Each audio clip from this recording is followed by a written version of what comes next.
before the Vasa until now, 9 of my monk's friends that I know pass away. Sometimes when other people die, we thought, never mind other people die. But when somebody you know, especially their monk, and monk, they are so little monk.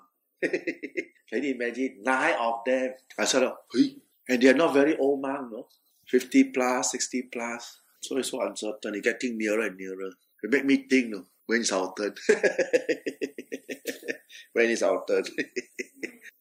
And ask them to. And because of COVID, they couldn't keep the body. So they sent it to the mortuary for autopsy. Even the autopsy people also do the autopsy. Say, no need to go back, burn. Even the hospital also don't do autopsy. Say, what for after all die already burn? Don't have to autopsy because they also scared of COVID. But this monk, he doesn't die of COVID. He fell down. His head hit on the concrete wall, concrete ground, because he wanted to go and bathe. He fell. So he's very fit monk. So uncertain. Not like some other monk have been sick. Understandable. Kidney failure, heart attack. Most of the monks that know. The fit one, another one who climbed to the tree to look at elephant. And he fell down from the tree. Died also. 9 of them already. The more I count, all my friends leaving me. But that is life. This is the truth that is prevailing every day. Like I said, sometimes we don't feel the heat when the fire is far away. When the fire is coming nearer, and then we can feel the heat. Wow, fire is really dangerous. You don't feel the heat when there's no fire. Likewise.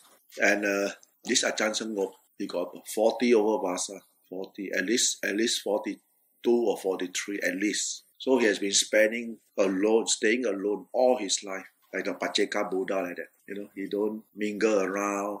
He don't involve with people. If we invite him, he may not go also. Only certain people. But I was honored when we have the JD opening in Singapore. And he came. He came down. A lot of monks, that normally even you invite them, they won't go. So I went to see them. Ajahn, you come to Singapore to help with the opening. Of course, Keng, I must go. So I was very, very, very blessed because a lot of Kuba Ajahn, they have the compassion on me. Because why? Because they know that we are foreigner, we stay far away, and they want to support you for the good deeds. That's why sometimes we talk about good deeds. If you do things wholeheartedly, sincerely, the sincerity must be there. Your heart must put into what you are doing sincerely, without ulterior motive. Then you'll be blessed. You don't worry. Because people got eyes. People can see whether we do our what. We do our sincerity, truthfulness. People can know, this person is very sincere, very truthful. Then people will support. Even though they may not like the way you do things, but they will support because of what? Sincerity and truthfulness. On the other hand, if a person not sincere, he can be very pleasing. He talk very nice word, every time very pleasing, but it's not sincere, not truthful. The Buddha said we better stay away with these type of people because they have ulterior motive. So if we want to mix with people, we mix with good people who are sincere. People with sincerity, we mix. People we know, truthfulness, not sincere, we can, because it's a society, we have associate, right, with this type of people, but we have the choice. Associate at what level? So sometimes we practice the Dhamma. It's not that we are heartless or we don't want to help. It's just that, do they deserve to be helped? We help out of what? We help our compassions. Then we help. Not because of some interest, no. We help because under compassionate ground. Yeah, a lot of things like this morning I was talking to my monk about the restriction thing. We must have the proper measure. And we work within the guideline, and we still can get things moving. Of course, we're not going to go against the law. Then you won't have any problem. No repercussion. No people will criticize you because we already take the precautions measure. Then things can move. No problem. That's why we have all these precautions coming up, measure to preventive measure. Right? We just follow. But we cannot prevent things from happening, like people don't fall sick. We must believe in karma. Even though with this, without this COVID-19 now spreading the fire, before COVID-19, people also die, also have flu, die of cancer, heart attack, high blood pressure, stroke. So this is the truth of the universal truth. Human being, if you are born, you're subject to what? Birth, aging, illness, and death. But this preventive measure is just to prevent, to slow down the spread of disease. But you can never spread or get rid of the disease. If you want to get a disease, don't born into this world. Don't be born at all. Then you don't have to face with aging, illness, and death. But if you are born, you must tell yourself, I must prepare for all this shortcoming. That is the universal truth. The truth is not the major truth is you are born. But if you are born, these are the things they're going to follow. So don't blame. A lot of people like to blame the government, blame the system, blame the weather, blame this. You don't blame. Blame why are you born? Because you are born. It's not because of the government no good, the system is there, human being. Every human being who don't want peace and happiness, who don't want to have a healthy body, but because of your karma, you are born. Even, you see, people who are very strong. So what? But if your lifespan has been used up, like what the Buddha say, lifespan, your good karma, used up. You see people, I have my army friend, very fit. Every day he run 10 kilometers, swimming, everything. So fit in the army. And I read in the news down here, I read, he died already. The wife say he go every morning, 5 o'clock he go running already. And then so late, how can never come back? 7 something, normally come back for breakfast, haven't come back. Then the policeman come and knock at the door. The husband died at the park while running. Heart attack. You see? So, and of course people with no religious background, they will say that, so unfair, so fit, what happened to him? And he had autopsy to find out what is the cause. The cause is this. He's dead already. You find the cause. Even to know the cause, you cannot revive him. So the real thing is, you are born. If you are born, you'll be facing what? Birth, aging, illness, and death. That's why this is the world of samsara. Even you have very rich, you can be very healthy, a lot of money, a lot of good houses, good relations, blah, blah, blah, blah, blah. So what? Still, the nature. So if we can accept this nature, this happening, so no problem. Like what is happening now? The whole world, people can go crazy. But if you want to look at the most fundamental things, why are you born in the first place? If you are born, you got to face with all the kind of fairness or unfairness of the world. This is normal because we human beings have greed, have hatred, have delusion, human beings. And those people who empower in the politics, you think so what? The Arahant, no greed, no hatred and delusion, no vested interest in it. No. Of course, they say, we serve the people. Serve who? You serve yourself first. Because everybody also wants to let their family people live a good life, comfortable life, but not at the expense of other people. This one is good leader. Leader with what? Morality. Just like ourselves. If you look at ourselves, start from ourselves, our training, from ourselves first. Do you want? If you want, are you happy now? You're not happy. Why? You got to start from here, from your own heart. Then you can, from here you understand it all same. Then when you look at other people, probably tell them, it's very pitiful, like I said yesterday. Because of human mind, this kind of mind state, human mind state is very, very fragile. It's very easily shaken by the sensory gland. Because of this sensory gland, and then because of this 3 poison in us, greed, hatred, delusion, it always wobbles through contact. And you can't help it because you're a human being, right? You cannot say that, I see, but I don't want, I want. Unless you practice the Dhamma, you study the Dhamma, practice the Dhamma, put into action and practice, and you really benefited from the practice that, with proper guidance of the mind, have mindfulness to guard your mind, have Putto to guard the mind, not letting this unwholesome thought come and take over our mind all this whole time, day in, day out, 24 hours, think like crazy people. Then you don't have sati. We must be able to maintain mindfulness. It's very important, this samadhi, also concentration exercise.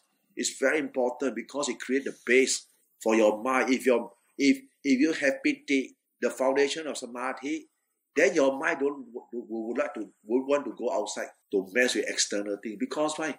The more you mess, the more you're going to think, and you create a lot of what we call that undercurrent Even though we may let the matter rest, but when we meditate, it becomes a hindrance in our mind. We call it nivon. Become dust, become a kind of a disturbance into our mind. That's why we try to cut down external involvement. That is the case. Not that we don't involve, we involve at a certain level. If not, our mind always, very hit up, and you don't have the base, and we cannot find the happiness inside. And this is what happened with a lot of people, the whole world. That's why the Buddha's teaching said that, he said, Nati Santi Paramang Sukhang, Nati Santi Paramang Sukhang. Peacefulness is the highest blessing. Bliss, peacefulness from greed, hatred, delusion. Not normal bliss. Normal bliss in normal people level is that you're blissful, you're happy, peaceful, because financially, no problem. Financially, you got money, you got a house, you got a partner, family, everything is no problem. So you feel, I'm so blessed, so peaceful, right? This is based on material level. But what happens if something happens? Cannot find peace anymore. Because why? You start to worry. Worry about what? Worry about, I got no more money. My house got problem. My job got problem. My family relationship got problem. And all these things will pop up, and then you cannot find peace anymore. See? This one this type of thing, you need external thing to give you peace. But what the Buddha talking about is the peace of the mind. It means, regardless whether you are poor or you are rich, you maintain mindfulness. You are able to cultivate your mind through the proper training of Sila, Samadhi, Panya, observance of precept. The observance of precept with less thought, less commitment, less wrongdoing, then your mind easily can calm down. Because you don't kill, don't steal, no sexual misconduct, don't tell lies, don't talk so much, don't drink alcohol, or don't have involvement with external things that cause our mind to be restlessness, then our mind easily can calm down. You see people who broke the precept, for example, they tell lies, then they got to keep creating more lies to cover their lies because they scared people will know the truth. Or people who steal things, they scared that people will know, hey, he used a handphone belongs to someone else. He always has this fear because he ever steal this phone. And people look at him 2-3 times and say, hey, does he know or not? Or why look at me this way? Why? You see, you have this kind of doubts that is harboring your mind, haunting you. Or someone come, this way is the husband of another lady that you get involved. Actually, he go to supermarket to buy things. You see money, you have fear. Hey, how come this man come? How come this and how come that? You see how this kind of wrongdoing can create that kind of thought to come and haunt ourselves because of our own doing. Killing, stealing, sexual misconduct, telling lies, alcohol, same thing. The worst, alcohol, once you drink already, finish. You get drunk, and then when you get drunk, you are very bold, very daring. Wow, you don't know, then you fight. After that, you sober already, you start to regret. I shouldn't do it. You from start, They still do it. So, it's very hard. See, that's why you must have the precept. Then when you come to meditation, easy. A lot of people say, how come my mind cannot calm down? Ajahn this and Ajahn that. And then they say, this Ajahn no good. Ask me to put toe only. I want another method. Don't need put toe, can or not? I say, go ahead, lor. Then they go shopping for the Ajahn, this Ajahn. In the end, you know what kind of Dhamma they learn. And then they say, they know this and they know that. But you look at their behavior. Is this type of behavior? People who know Dhamma, no precept. Remember, whatever thing we do, we can change external thing. The Buddha's teaching, but never change Sila, Samadhi, Panya. Sila, the 5 precepts, the 8 precepts, 10 precepts, 227 precepts for monk. If anyone say don't need, got problem already. Samadhi is a must. The Samadhi will only make the mind calm down, get the energy, got the power of the Samadhi, the power of the base of the mind. Then you can see things more clearly. It's just a vehicle that's traveling along the super highway. Can you see clearly? Nothing. You can't. You got to stop. Just as our mind must stop. We'll stop, then you see, very clearly. Okay. Just like a pool of water. When the pool of water have current, have a lot of wave, it get milky. You don't see clearly, but the water is very calm. Wow, you can see broken grasses, stone, plastic bag, all this dirty thing human being throw into the sea or into the pond. You see, this resembles our mind. This greed, this hatred, delusion, this craving inside there. They cannot. Oh, okay. I work with the thing that I can handle now. Don't go and handle those mind state that we cannot handle. Remember, handle those things that you can handle first. What thing comes first, you handle that issue in our mind. Anger arises, handle it, anger. Jealousy, we handle jealousy. Hatred, we handle hatred. And this is what we call up to date, hands-on practicing. No anger come, you let go of the anger, and then you go back. After then I think about how come I get angry. Finish. It become a sanya, a memory. Then you cannot meditate. Oh, this thing keep troubling ourselves. Then go over our mind all the time. And you find, oh, this is what we call hindrances. Need one. This is the practice. Remember, right? It's for some reflection. Right? There will be the sharing. The monk give blessing now. Yatha varivaha pura paripurenti sakarang eva meva nito dina petana upakapatit ichita parita domhang kipameva samicatu saphe porentu sankapa chandho panaraso yatha manichoti raso yatha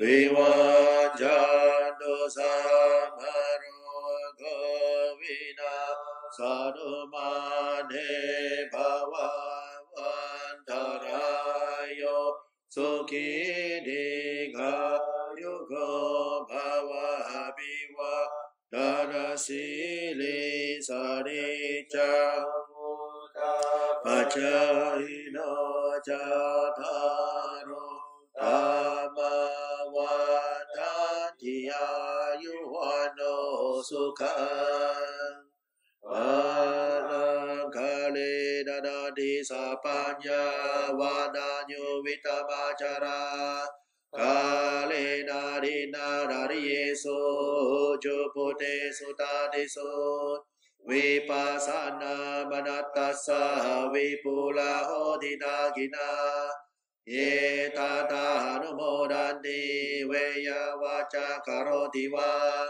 na de na na kina ona te pi punya sabagino ta samadante apati vana cito yadadina mahapala punyani paraloka sami parida hoti Paridante bhavato sabamangala rakano sabadevata sababuddha nubhavena sadasoti bhavantu te bhavato sabamangala rakano sabadevata sabadhamma nubhavena sadasoti bhavantu te Bhavatu sabamangala rakadu sabadevata sabasanghanubhavena sadasoti